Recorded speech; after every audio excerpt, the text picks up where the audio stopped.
Well, good morning, everyone. Delighted to be here on the Thursday football show on Our Game here. Delighted to have Joe Kernan with us. Joe, obviously All-Ireland winning manager in 2002 with Armagh. Joe, how are you today? Great, great. Glad to be on the show. Good man, good man. Busy. It's getting busy, isn't it? 4 provincial finals last weekend. Some big qualifiers this weekend. Things are really starting to heat up, aren't they?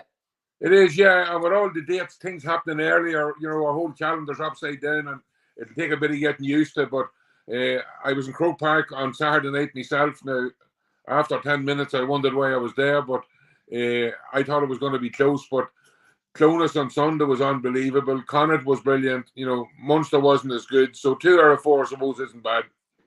Just a word on that. The Ulster final, Joe. Derry ended a 24-year famine for McCrory Cup success. Unbelievable scenes. Very reminiscent to the Orange Army that ended up out in the pitch in Croke Park even in 2002. The place was covered in red and white last Sunday. Yeah, Derry were in a sort of a downward spiral this last number of years.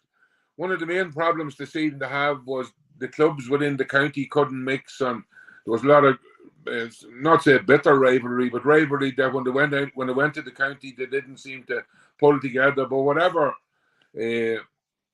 a manager has done, he's pulled the whole thing together. They're all playing as one. Derry always had good footballers and the potential to be good teams. They were always good at underage. They'd win on the minor competitions regularly. So they had those production lane. But when it come to gelling the whole lot together, it just never happened. So Rory Gallagher come in, and Rory's a fiery sort of character, and two fires met, and obviously they united, and the way they played and the way they've been growing in stature all year, deservedly won. They won the battles on the lane and they won the battles on the field. I'm putting you on the spot here a bit, but if you were to rank the 4 provincial winners from last weekend, 1 to 4, what way would you rank them? I'll not do what the Kerry man did. They put them as well. I'd put Kerry first, Dublin second, Galway, and Derry. And Derry would be very happy to be in that position. Just on that, some have said maybe that Derry don't have the same kind of attacking options, maybe as the 3 that you mentioned before them. But the way they play and how kind of compact it is, they don't necessarily need to shoot the lights out. And as you say, I think they'll be happy in the position of coming into their provincial champions. They're probably still a bit underrated and been written off in some quarters. Yeah, can they get better? Of course they can. The shooting that they've been doing of late has been very good.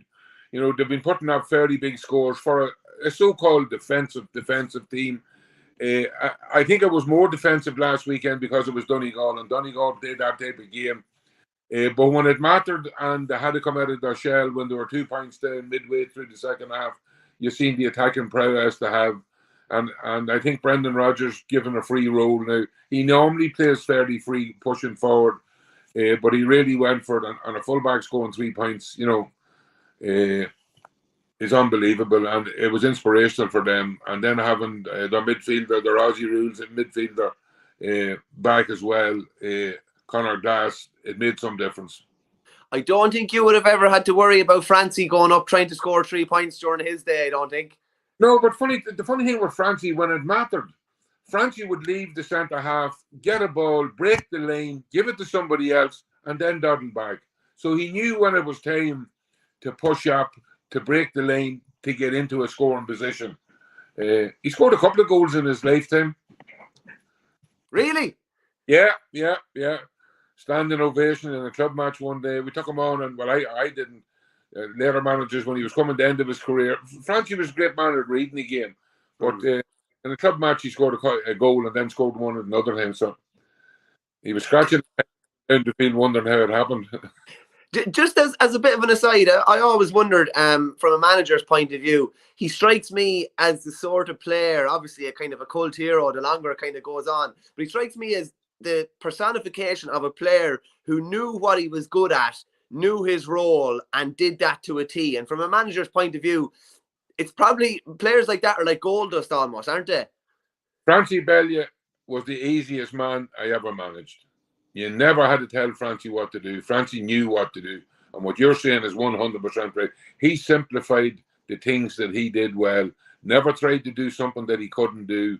but did it well and read all those situations. So he was just one of those pleasant lads that got on with his work. And the funny thing about him, when all these boys were going to the gym and the core and the physical strength, Francie worked.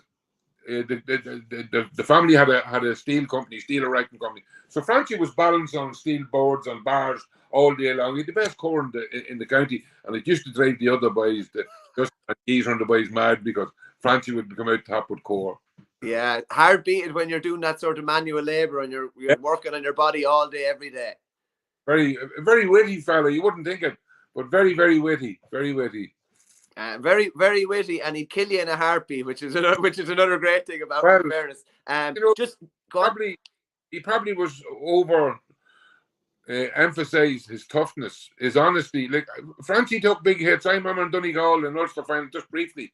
A ball broke onto the Hogan stand in Ulster final. There was 2 men going for the ball, and his man on the inside. Now, Francie's man if they had to get the ball, Francie was 2v1 or 3v1. Francie left his man, all about the timing. Won the ball, was hit by the 2 men, and got hurt. But as I used to say to Francie, if you're hit, hold on to the ball because they can't start the game without it.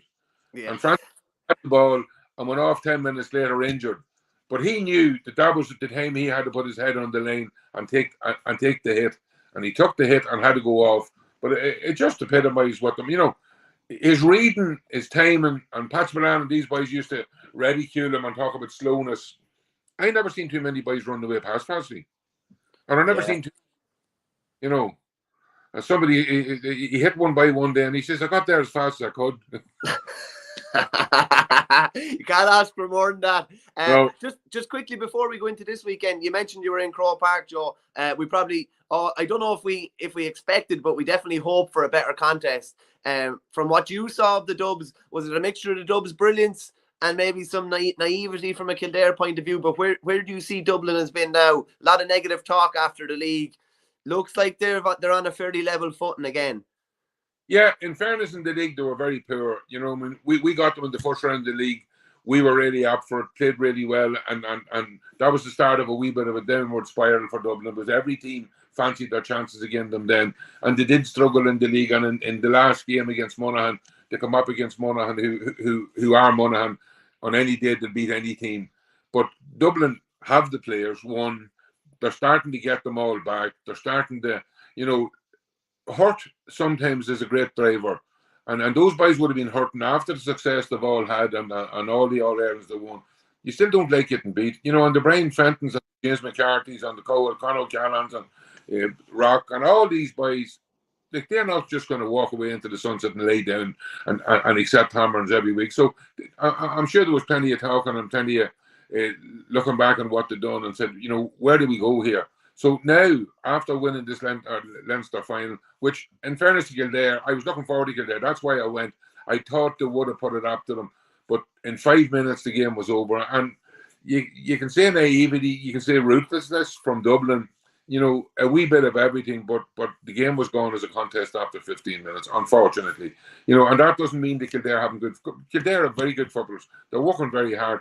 But they just, that naivety, just knowing when to do what, where, it just was shown in a big way last Saturday night.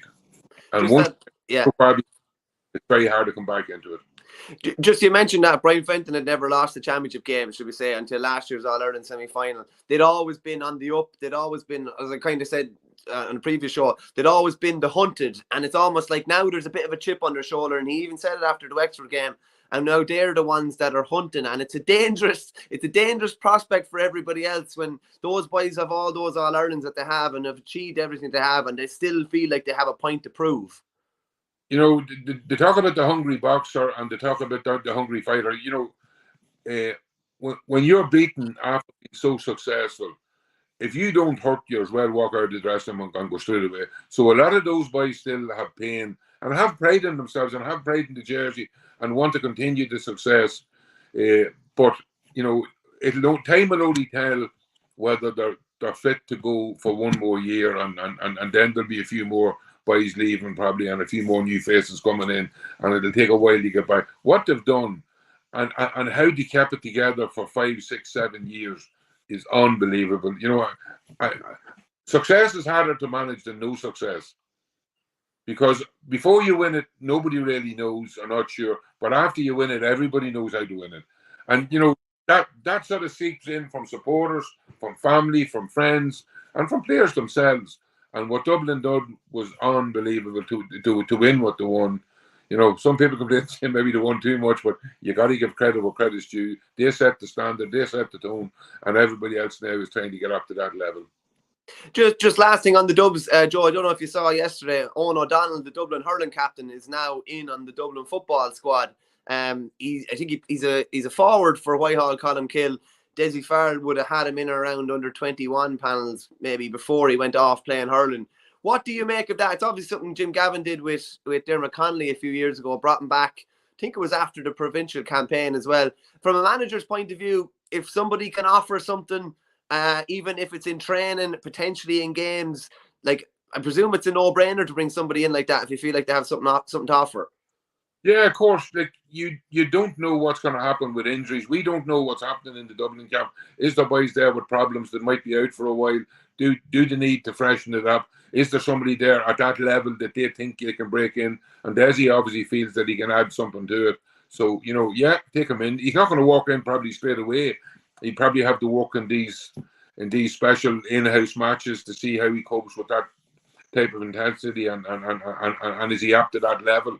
But a few weeks will sort that out. But if there's anybody out there good enough and they can come in, let it be late and help you win in All-Ireland, there's no way would you leave them out. It's like Mickey Hart going back for Stephen O'Neill midway through the season. If you think anybody can contribute in any way, I think it is a bit of a no-brainer. I'll just fly through the fixtures, Joe, for this weekend, and then we'll go into a bit more detail on one or two of them.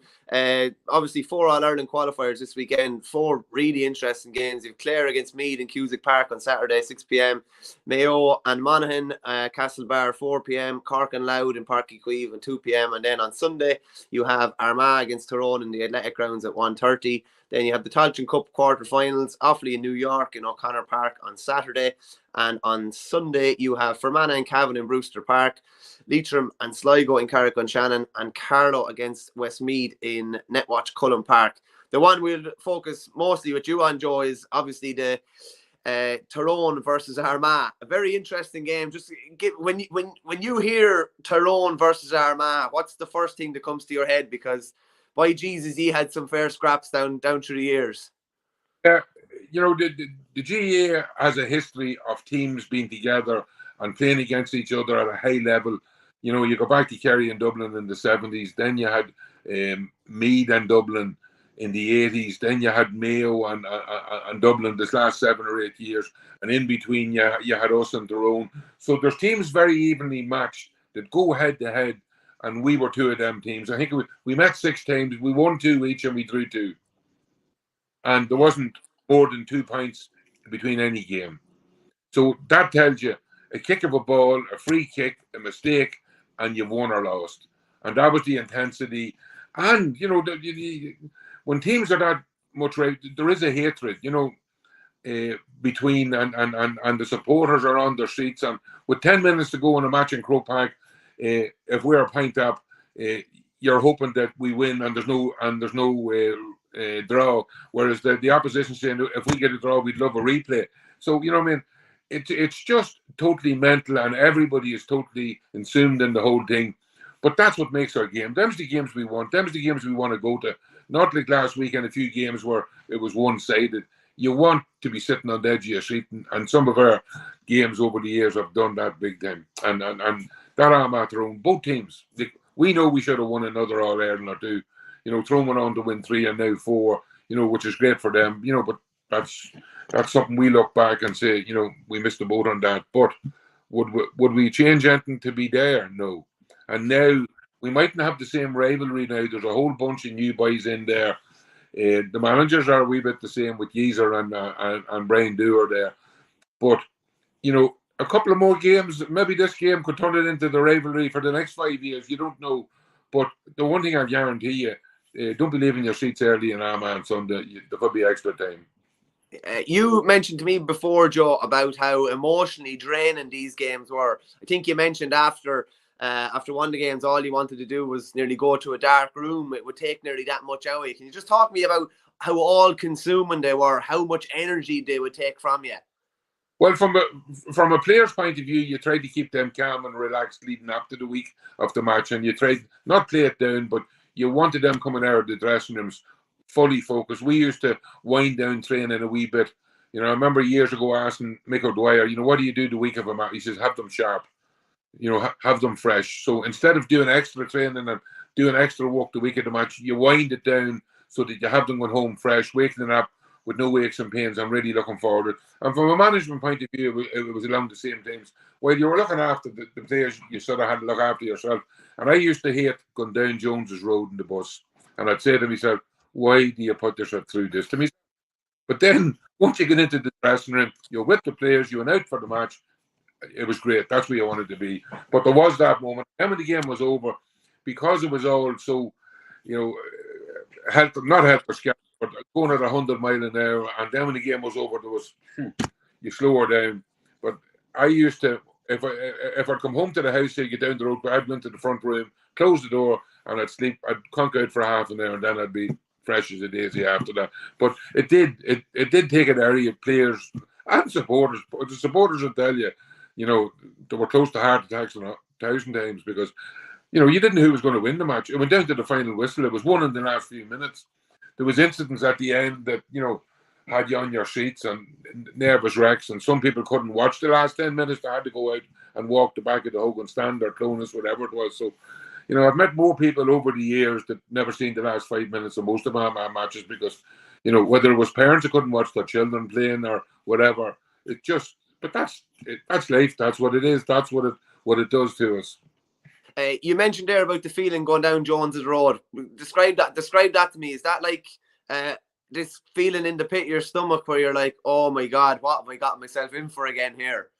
Well, you know, anybody going on a bus down Jones's Road, like it's blocked with people, and it's either your supporters or the opposition supporters, and you know, you're sitting there, you're knowing what they expect of you, and you're hoping everything goes well on the day. And I used to get nervous and sick in my stomach, like cramps, but at the same time, I knew what it was, and you know, and I knew when I got off the bus and in the dressing room that it was gone, and it was down to focusing on the job in hand. But it did happen on many occasions. Just a quick viewer question here, Joe. Joe Butler just says, for a hurling person, it is painful and boring to watch football nowadays. It takes 30 hand passes across the pitch before somebody decides to kick a ball. More than likely, the player then kicks it wide. What did Joe think of the Donegal v Derry game? Shocking for a hurling person to watch. Listen, hurling and football are two completely different games. But like, are you intrigued by that type of a game, or is it frustrating to watch as well? Wait a second. There were some aspects in the match last week that were fantastic. When both teams went at it and were getting tackles in and were moving the ball fast, you enjoyed it. And some of the scores were brilliant. But then you see them going back to this, somebody puts their hand up and then we start from scratch again. That does drive me crazy, to be honest, and I find it very hard to watch it. But then you see some flashes of brilliance like Brendan Rodgers soloing up the field and getting 3 points, inspirational stuff, you know, and those are the things that you go to watch. But I hope managers have to be brave and you have to take a chance. Some managers were brave and took hammerings and were slated. So what do? You're in a catch-2 situation.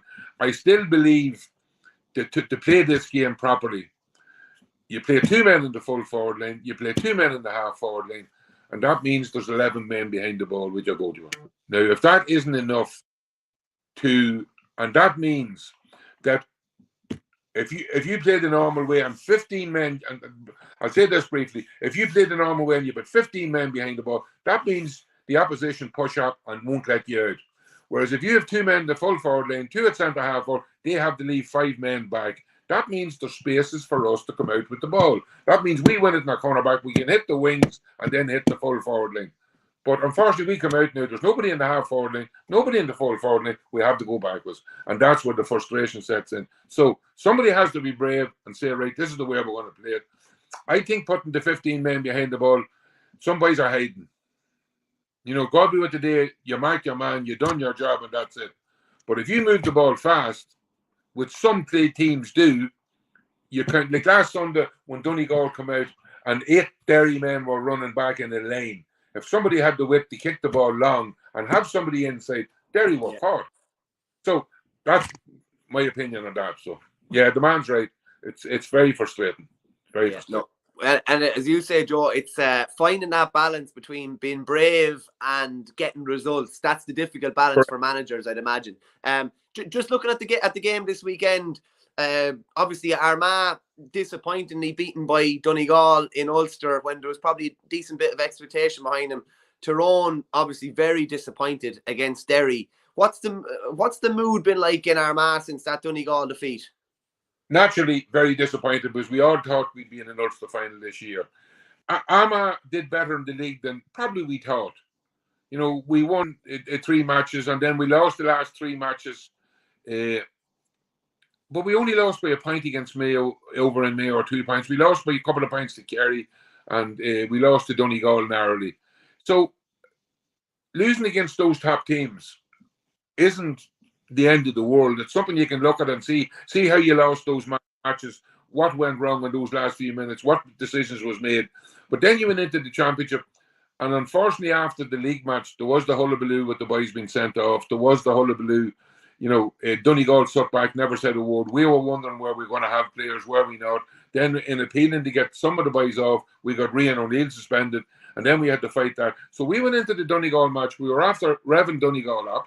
We revved up their supporters, and we were there wondering. So in fairness to Kieran and Armagh, we went in with a sort of a cloud over us, whereas Donegal sat waiting and ready to pounce. And Donegal were the best team on the day and beat us, and that was very frustrating. We didn't perform on the day. So the problems of the previous game certainly had a bit of a toll on what happened. But now we're back again. We have a clean sheet. We're at home.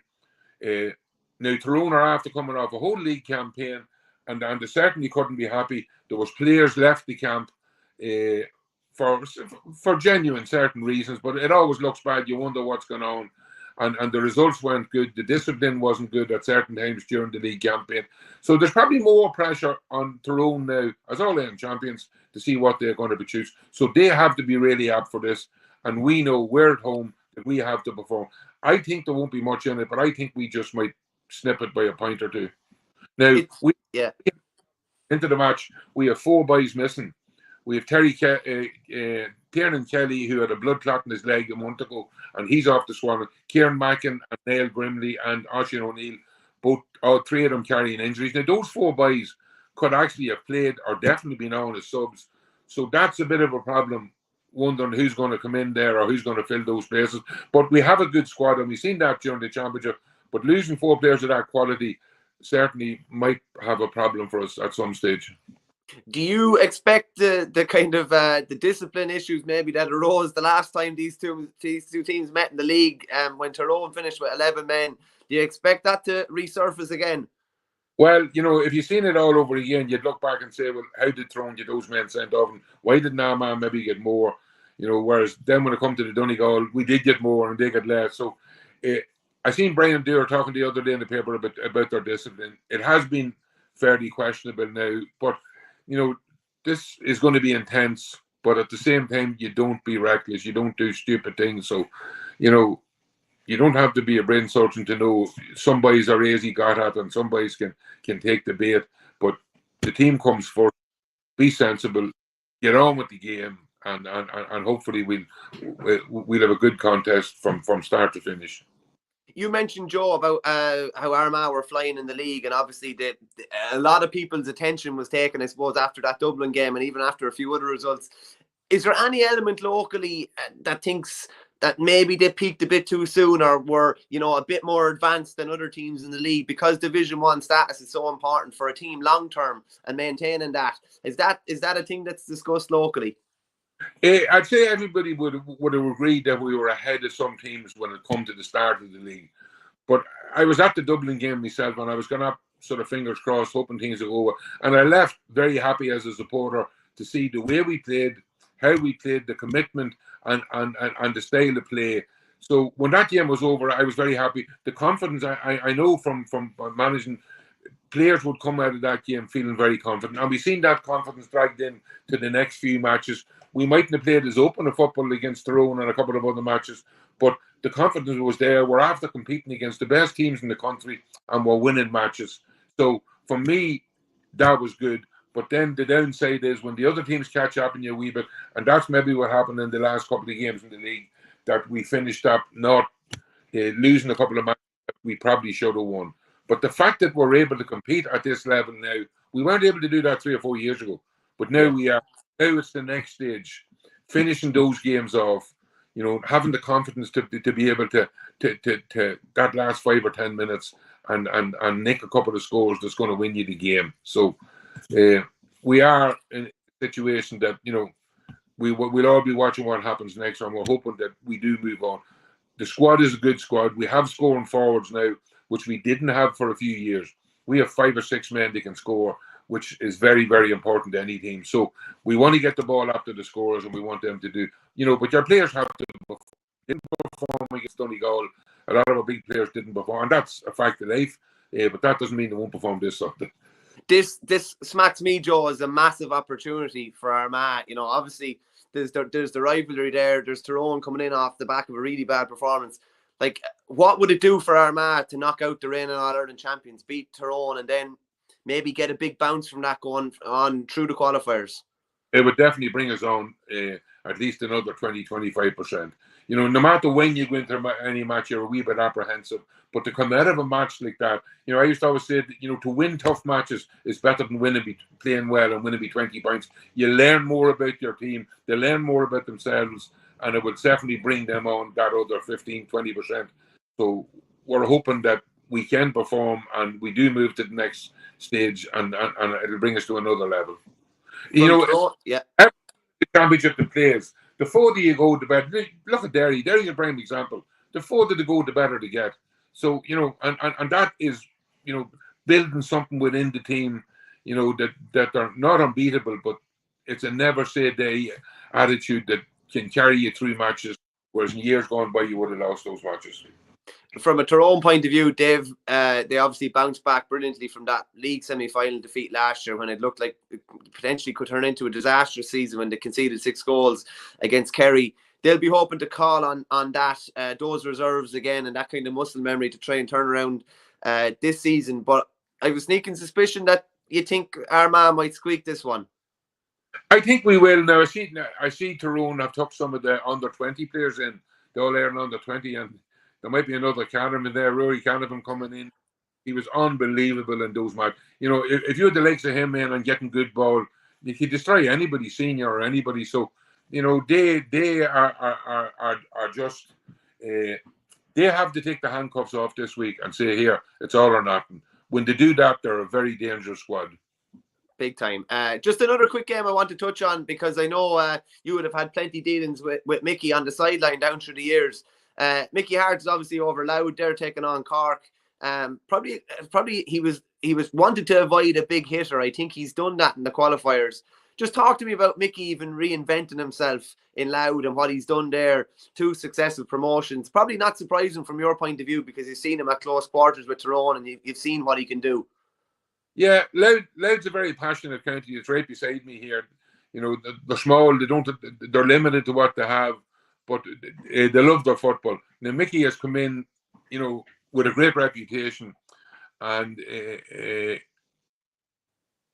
his history in the game speaks for itself. So all these boys are going to be looking at somebody who's been there, done that, and they're wondering, can this man bring us to another level?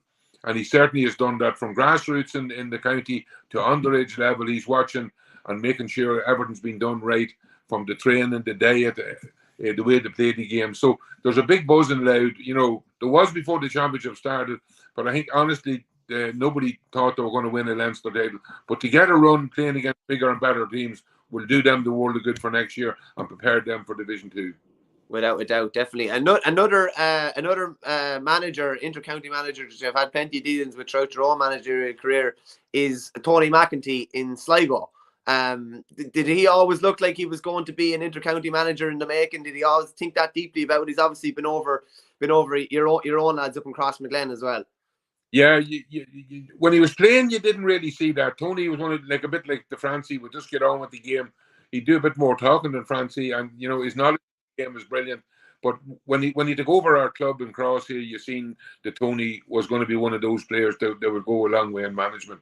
His attention to detail, a wee bit of ruthlessness, but he always wanted to play the game properly. And wherever he goes, and we've seen it in Mayo for a while, that the way they changed their forward play, they got the ball in quicker. So he's working with, I was talking to him there lately. It was great for Sligo that they won the Connacht Under-20 championship. That would give them a big boost. There's an awful lot of those players that he will be taking in, but that's a 2 or 3 year project. Hopefully he'll get the time to do that. We have Alan Dillon ready to come in, so I'm going to leave you with this question, Joe. Tough one putting you on the spot here before you go. But the greatest player you ever managed? The greatest player I ever managed? Well, I was very lucky. When you win an All-Ireland or win All-Ireland, you have to have great players. Probably, Paul McGrain, Geezer, Dermot Marsden, Francie, I said, was the easiest man I ever managed, but I think the greatest player was Oisin McConville. That man played every championship match, every challenge match, every club match. Like, boys pick and choose when you're county players who you play. Oisin just wanted to play every day. And the longevity of his career, and he wasn't a gym bunny. He didn't spend all his life in the gym. But I tell you what, when he went out on the pitch, he never shied away. He always wanted the ball. He took the responsibilities. He was top scorer, best player, man of the match. Everything you wanted, Oisin did it. So people say it's a wee bit biased, but I look around and I see boys, but I see somebody that gave every single thing that they had. They never hid from a challenge match in Galway, Monaghan, or a league match in Cross. So, very few players have all those attributes. Hard to argue with it. He also got the goal that helped you get over the line in 0-2, which is also a big help too. Fairness. But miss a penalty and then go out and score 1-3 in the second half, and the 2 or 3 frees he got went over the black mark. His accuracy and his, he always said, give me the ball. And in certain matches, some people don't want the ball, but Oisin never shied away, and that was the strength of character. Joe, thanks a million for joining us, and I hope you're smiling come 3 o'clock on Sunday afternoon with a bit of luck. Yeah, with a cold sponge over my head. You'll go into a dark room for half an hour after with a bit of luck. Thanks very much, Joe. Appreciate that. Thanks a million. Bye-bye. Bye-bye. We have Alan Dillon just ready to come in here. Just get Alan in now in 2 seconds. Alan, how are you? Michael, how are you? How are you doing? Not too bad. Good. I know you're busy with government business, so I appreciate you joining the show today. What's it like? I'm only thinking, since you retired, what's it like when the football championship is at this stage and you're an outsider looking in now, having retired at the end of 2017? Yeah, well, certainly it's getting to, I suppose, the exciting part, a knockout championship. I don't think you can beat that. Certainly, my time we were always focused on the August bank holiday weekend around the quarterfinals. It used to be a feast of football, but I suppose it's been a bit of a damp ebb, so far, I suppose, with the quality of football on display. But I think in Mayo, certainly we've been starved the last 6 weeks watching, the hurling and watching the other provincial competitions progress. So we're really looking forward to this weekend. I think there's nothing better than a big team coming to town and knockout football, and certainly that starts the conversations early in the week. People asking around injuries, selection, potential matchups. So things are building nicely in Mayo. I certainly feel that there's a fear there that I suppose last year's All-Ireland finalists could be knocked out in the first round of the qualifiers, and that type of fear does focus the mind. And certainly I'd say the last number of weeks the Mayo boys have knuckled back down to hard work and focus. And I suppose since the draw has been made, everyone has been talking about, it's a tough draw. Monaghan, they have, some match winners on their day. So Mayo will have to play at their best. I'm certain of that to get over this one. But again, you know, when you have a Division 1 team coming to Castlebar, I think that sharpens the mind, as I said. Yeah, I think the qualifiers are poised perfectly this weekend. As you said, by 3 o'clock you could have the All-Ireland champions from last year and the All-Ireland finalists out. We'll move on to the game in a second, but you were obviously involved in the 2016 and 2017 seasons where you went the whole way through the qualifiers, having been beaten in the province all the way back to the All-Ireland final. I wonder what's it like when after you're beaten in the province, do you take a couple of weeks off, or how do you take stock? Do you have a State of the Nation meeting to try and get everything back on board? Or what did you do back then under Stephen Rochford? He obviously dealt with the setbacks really, really well to get all the way back to the final, but it's not an easy thing. It's the sort of thing where it can go one of two ways. Yeah, listen, sometimes, you know, a team needs that 6-week break, especially if they're have a lot of people in the injury bay. But there is a lot of soul searching, a lot of reflection. You know, certainly one thing that I hated was doing match analysis and going back over periods of games where we didn't, you know, make an impact. It went long periods without scoring. But I suppose we lost to Galway. I think it was in 16 and 17. I think, you know, I suppose our discipline probably affected us in both them games. You know, we had Keith Higgins sent off in one game and we had Jeremy O'Connor sent off in another game. And still probably put Galway to the pin of their collar, even down to 14 players. So I suppose there's no other option. You know, you have to navigate as best you can. Certainly after a defeat against Galway, there's the likelihood that there will be 2 to 3 changes. Any manager will want to kind of freshen things up. Will James do that this weekend? I suppose we don't really know. We probably won't know till probably early on Saturday, but I think the only I suppose recipe for a bounce back is that you know give it all of it in training, try and prepare as best you can. It can be difficult at times because you don't know possibly for a week out in terms of who you're actually playing, and that can bring a bit of difficulty. But listen, we just drove standards competition within the squad. You know, tried to, I suppose, get a good bank of training in, because, you know, you look at the season now, it's so condensed. If you can't get fit in them 6 weeks, because, you know, really what you're doing is you're recovering from game to game when you're actually in the middle of competitive championship. And I think that's the thing with the qualifiers. It doesn't give you that window for recovery. But I think Mayo are young, they're fit, they're very athletic, and they should do well. But I suppose every game is a knockout game, so you have to take it as if it's, you know, your last. Is there a sense this weekend, I kind of get the sense whoever wins this game this weekend with Mayo and Monaghan has the potential maybe to go all the way to the All-Ireland final again, but it's just a matter of they'll have to just do whatever it takes to get over the line this weekend. And I don't think it'll be pretty at different stages because, as you mentioned, the pressure that's involved, and like, it's apart from probably Tyrone, it's probably the toughest draw you could have got, albeit on home soil.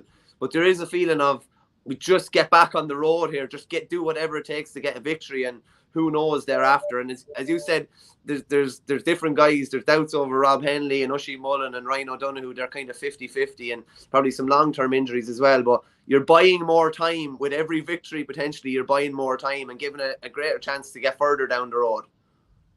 Yeah, absolutely. Listen, like, Mayo will be looking for a spark this weekend, and certainly I felt against Galway they just didn't have that aggression. You know, they lacked the intensity really to hit the sweet spot in championship. And you know, I suppose you look at the measures in terms of blocks, in terms of hits, you know, little things like that make a huge difference, and they're the catalyst then for a performance that hits the standards that you expect to hit during championship.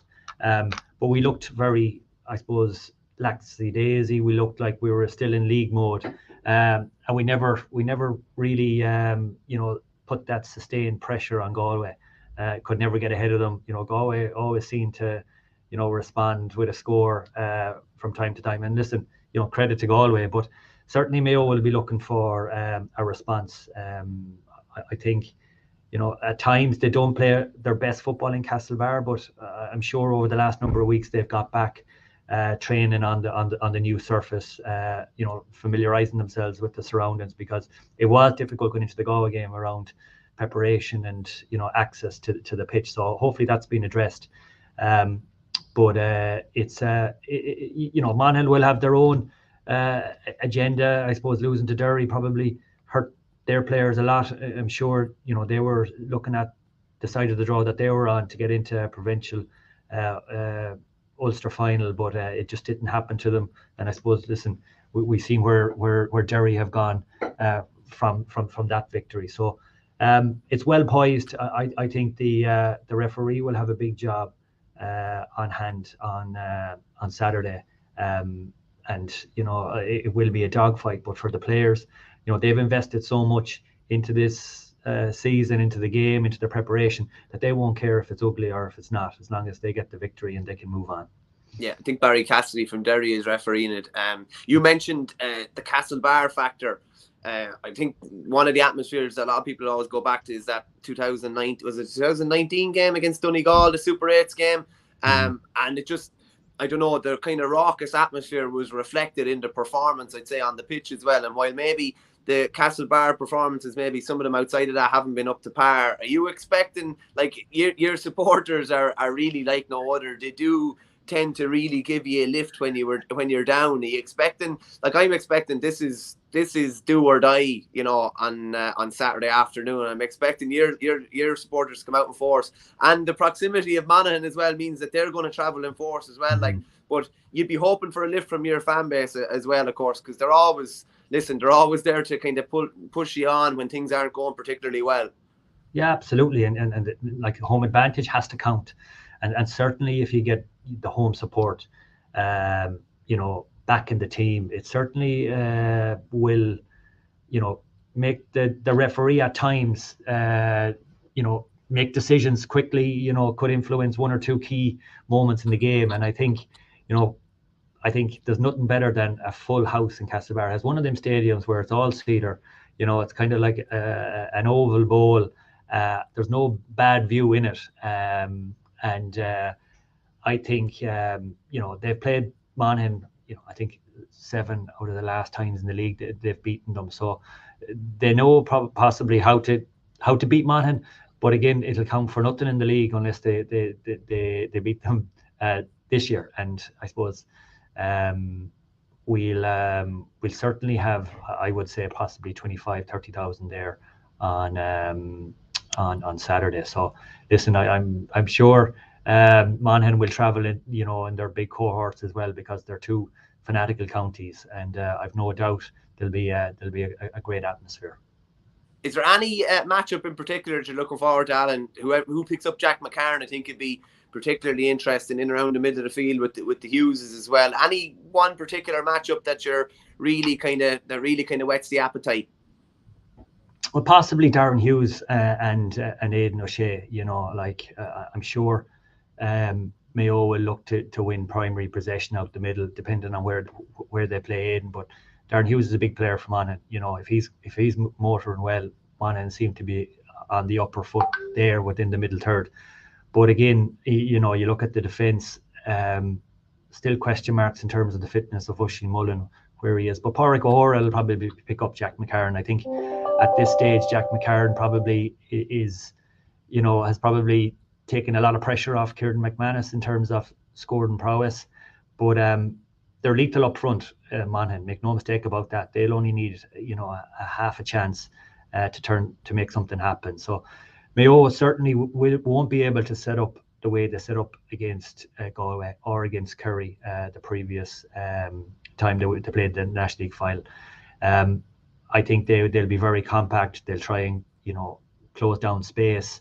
I won't be surprised if they put a sweeper in front of the two lads from Monaghan and maybe look for a quick counter attack. But matchups wise, I think they're the key battles for Mayo. I'm sure from Monaghan's point of view, Ryan O'Donoghue will be someone that they'll look to shut down fairly quickly. He's very able to win his own ball. You know, he's a great eye for goal. So I'm sure Ryan Wiley will probably take up him. Yeah, no, there's definitely some fascinating matchups in store. If I'm to try and get your heart out of this and make a ruling with your head, how do you see it going? Even though it's very hard to take your heart out of these type of things, I appreciate that as well. Yeah. Listen, this is as much a 50-50 game as possibly Mayo Donegal back in 2019.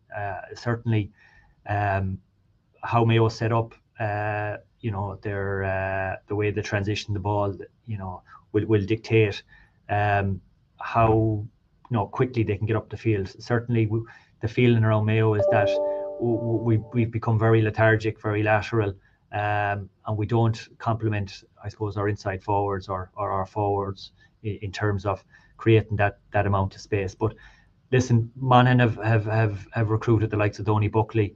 He's in their setup. He'll know Mayo inside out. He'll know all their weaknesses and strengths. So they'll have the inside knowledge. They'll have possibly the know-how in terms of how to beat Mayo, how to counteract whatever James Horan is going to implement. So it's going to be fascinating. I think both teams, set up pretty similarly. Both teams have probably, a good inside forward. I suppose supply will be a big thing. I just feel Mayo could edge it, home advantage. The fact that they have waited 6 weeks, and I think the 6 weeks in terms of allowing players to reach, peak fitness, get them back. I think Paddy Durkin was a huge loss against Galway. Hopefully he'll be motoring pretty well the next day. I think their launch pad really has been their half back line. So yeah. I think any of them missing out seriously impacts their game. But certainly I feel Mayo could edge it by 2 to 3 points.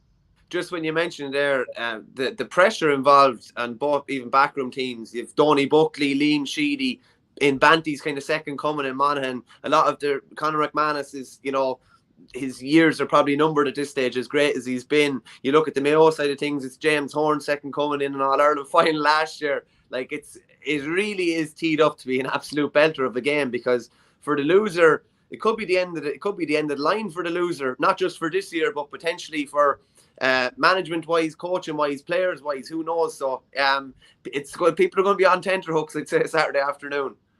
Yeah, I couldn't agree more. There's a huge amount on the line for both counties. Certainly, both counties want to right the wrong of the previous outings. I think both of them probably underperformed. Certainly, the feeling from both counties was, that there was more to give, but I suppose it just didn't happen on the day. So there's that amount of regret. I expect fireworks from the throw-in. I can, make sure that every defender or every attacker will make contact with their opposite man before the throw-in. So I think we could see, one Heldinger off a game with huge hits, intensity, and I'm really looking forward to it. And thankfully, it's been televised as well. Yeah, just another game that there's plenty of Mayo interest in would be the Tailteann Cup quarter-final, Alan, between Leitrim and Sligo. Your old teammate Andy Moran on the sideline already has made a big impact there. Did a good league, albeit not getting promoted. Did a big win last weekend, obviously, against Antrim. Was Andy always the sort of player that you thought was going to be an inter-county manager? Yeah, absolutely. He's got the characteristics and the enthusiasm to motivate, encourage, and I suppose he has the leadership skills. And it's great to see him what he's doing with Leitrim. And the opposite side of the sideline will be Tony McEntee and Joe Kernan from Crossmolina. So two who were in Stephen Rochford's back room as well. So it'll be an intriguing game.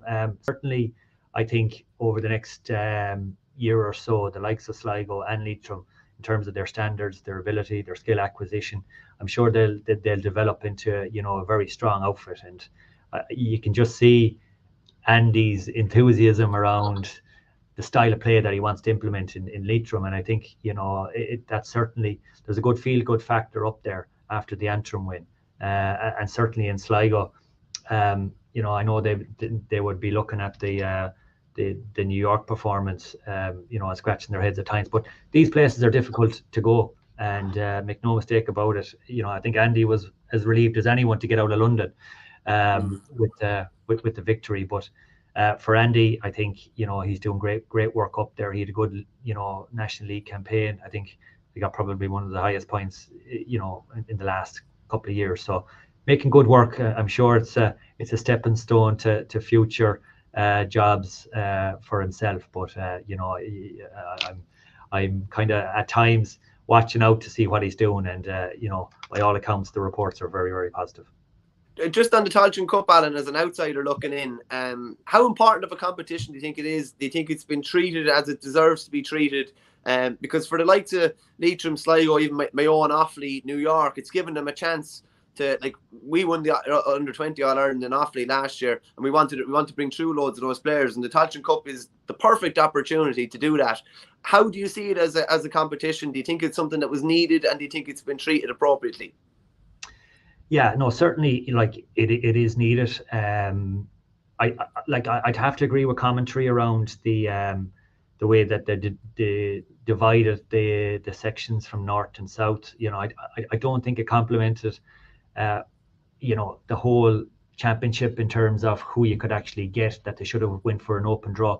But it does give players exposure. It does give them opportunity. It allows county panels to develop, and it certainly is a platform for them to either play in Croke Park, play under television, and certainly the GAA need to roll in behind these teams, and it's great to see the coverage that it is getting, and that these managers and players are getting, and it should be supported and expanded on, and how we can actually ensure that these teams are valued, because certainly I would say the executives in Croke Park would always look at the top tier teams in terms of revenue and exposure, but certainly we need to equally focus on the teams who might for some reasons be negatively impacted because of their dual county status, and predominantly hurling or rugby or something else might take center stage. So for them, it's a great opportunity, it's great exposure, and we should appreciate them type of players. Last couple of questions, Alan, because I know you're busy there. I asked Joe the same question after watching the provincial finals last weekend. What's your power rankings 1 to 4 of the provincial winners? I certainly feel Dublin 1, Kerry 2, Derry 3, and Galway 4. I think Dublin will still have a massive say in this year's championship. I think they're moving very, very nicely under the radar. No one really knows where Kerry are at in terms of their championship performances, because Munster has been so disappointing. But we have to just understand that Kerry will meet Dublin possibly in a semi-final, so only one of them will get into a final. But I suppose the concern would be around injuries. How long is David Clifford injured for? It's only 7 weeks, can you imagine, to an All-Ireland final. So if you're out for a couple of weeks, it'll seriously impact your preparation and your game time. But very impressed with Derry. They've a system in place. It's not the prettiest, but they're very, very disciplined in terms of their approach, and they have decent forwards who can actually put up big scores. So, and Galway, they've done very well so far. Again, it'll boil down to the quarterfinals in terms of who gets the momentum going into a semi-final, and I think it's there's a lot to look forward to. Just lastly, Adam, before I let you go, looking back at your own career, I think it was 8 Connacht titles, 2 All-Stars. I think you started off in 2003, finished up in 2017. What's your own personal highlight throughout your own career? What stands out maybe more than anything else? Is it the journey and the memories and what you created, or is there something on the pitch in particular that one occasion or one victory that you really kind of stands out above anything else? Listen, there's many highlights. I think it's as you said earlier, it's the journey. It's I suppose going to training, it's, you know, this friendships that you've cemented over the last number of years, you know, getting to play in every county, you know, getting to play in All-Ireland finals. They certainly shape you as a person. They appreciate the value of representing your county, your club, your family, your friends. And they're great memories. You know, I suppose it doesn't last forever. And I suppose that's one thing that you kind of look back with fondness. But when you're actually in it, you're in a bubble, and nothing else matters, or nothing else is as important as going to train and, you know, preparing for big games. You know, you'd love to keep going. You know, like, I'm sure the players this weekend are really looking forward to getting out, because I think the ratio of training to games is slowly improving. And, you know, you just want to get out there and, you know, maximize your potential and put on a bit of a display, and I suppose enjoy the aftermath then. But yeah, every year was different. You know, I was lucky. I had some fantastic coaches, managers, you know, the likes of Mickey Moore and John O'Mahony, John Mahan, James Horan, Rashford, you know, huge characters. And, you know, I was fortunate enough, I was durable. I never really came down with too many injuries.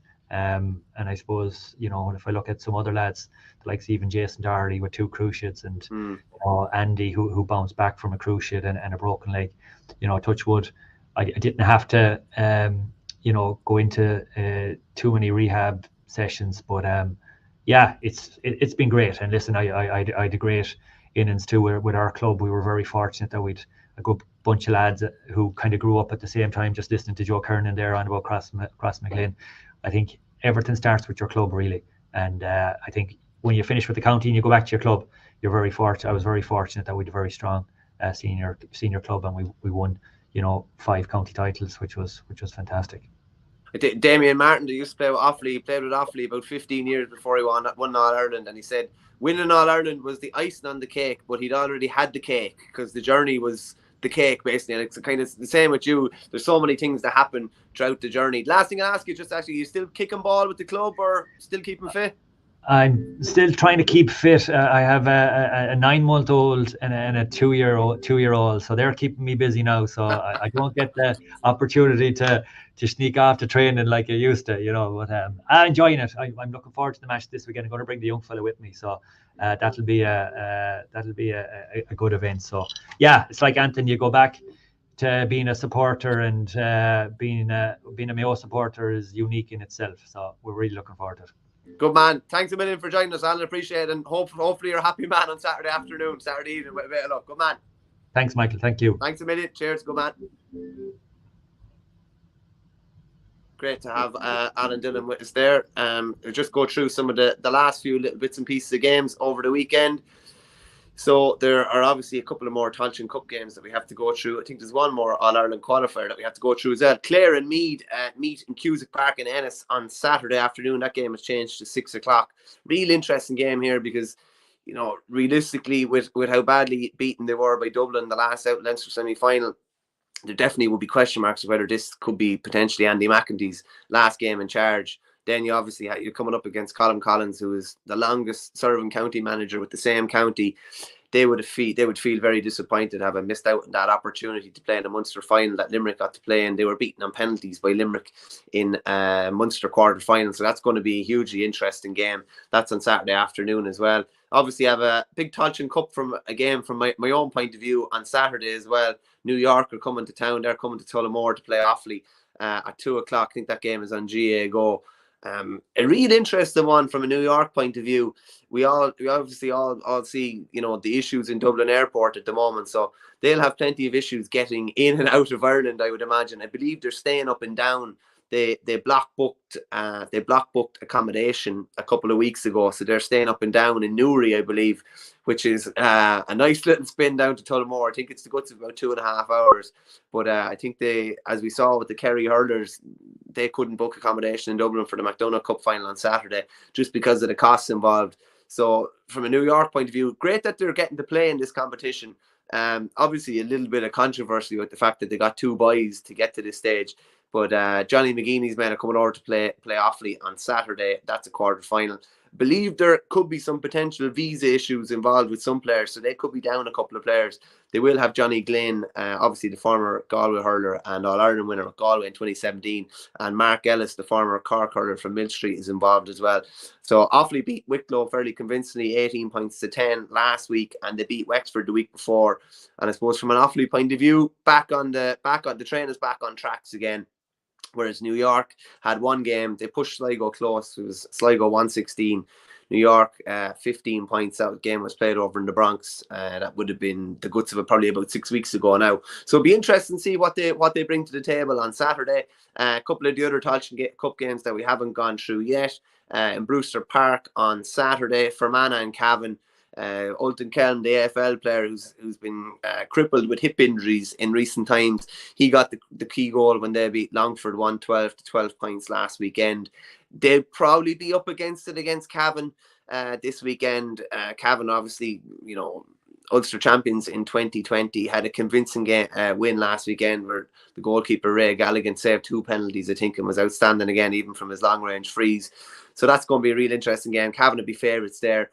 Leitrim and Sligo, again, Connacht Derby, as we were chatting to Alan there, his former teammate Andy Moran on the line with Leitrim, and his former Mayo coach Tony McEntee on the line with Sligo. So that's going to be an intriguing game as well. And then the last Tailteann Cup game that we haven't talked about, Carlow and Westmeath, they play in Dr. Cullen Park on Saturday at 2. Carlow had probably a season-saving win, I'd say, against Tipperary last weekend, because the league had not been going well for them whatsoever. They had a great win over Tip last weekend. Westmeath scraped over Laois. It was 113 to 13 points. Did Kevin Maguire sent off, and I believe they're appealing that. So his availability will be huge for them. But that's obviously a big Leinster derby there. I just mentioned that Westmeath beat Laois. I'll just finish on this note, just the retirements of John O'Loughlin and Colin Begley. You know, John, I think, has the third highest amount of appearances for Laois. It's up around mid 160s, I think, which is an unbelievable achievement, and stayed trucking away there through hard times. Colin Begley, the same, obviously came back from the AFL and had a huge influence when he came back. But just like to pay tribute to those two boys, it's not easy to dedicate your career when counties aren't maybe flying high. I think they both made an appearance in the 2018 Leinster final, but just kudos to them. Hugely lengthy careers behind the scenes. I think they both played in Division 1, 2, 3 and 4 throughout their careers, which is a unique achievement. I think Chrissy McCaig said that after the weekend win in Ulster, Derry defender and Derry captain, he said, "I've played in all 4 divisions and I wouldn't recommend it." So on that note, we'll finish. Really entertaining football weekend ahead. Mayo and Monaghan, for me, the game of the weekend. And as I was saying to Alan there, I think the winner could go potentially all the way to an All-Ireland final. So hugely intriguing game.